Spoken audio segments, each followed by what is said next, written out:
శివానుగ్రహం పొందడానికి మహాశివరాత్రి అద్భుతమైన సమయం అని పురాణాలు చెప్తాయి.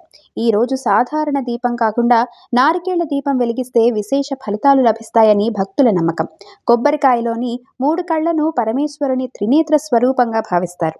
పీచు తీసిన కొబ్బరికాయను 2 భాగాలుగా చేసి శుభ్రపరిచి పసుపు కుంకుమలతో అలంకరించి ఆవు నెయ్యి లేదా నువ్వుల నూనె పోసి ఒత్తులు వేసి శివలింగం ముందు వెలిగిస్తే అది మహాశుభప్రదం. ఓం నమ శివాయ మంత్రజపంతో దీపం వెలిగిస్తే మనసులోని అహంకారం తొలగిపోతుందని, ఆలోచనల్లో స్పష్టత వస్తుందని చెప్తారు.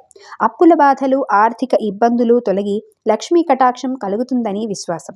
ఆరోగ్య సమస్యలు తగ్గాలని కోరుకునేవారు, వివాహం లేదా సంతానం కోసం ప్రార్థించేవారు ఈ రోజున భక్తి శ్రద్ధలతో దీపం వెలిగిస్తే శుభ ఫలితాలు పొందుతారని పురాణాలు చెప్తాయి. ఇంట్లోని నకారాత్మక శక్తులు తొలగి సానుకూల వాతావరణం ఏర్పడుతుందని పెద్దలు పేర్కొంటారు. భక్తితో చేసిన చిన్న దీపారాధనే జీవితంలో పెద్ద మార్పుకు కారణమవుతుందని సందేశం ఇందులోని మర్మం.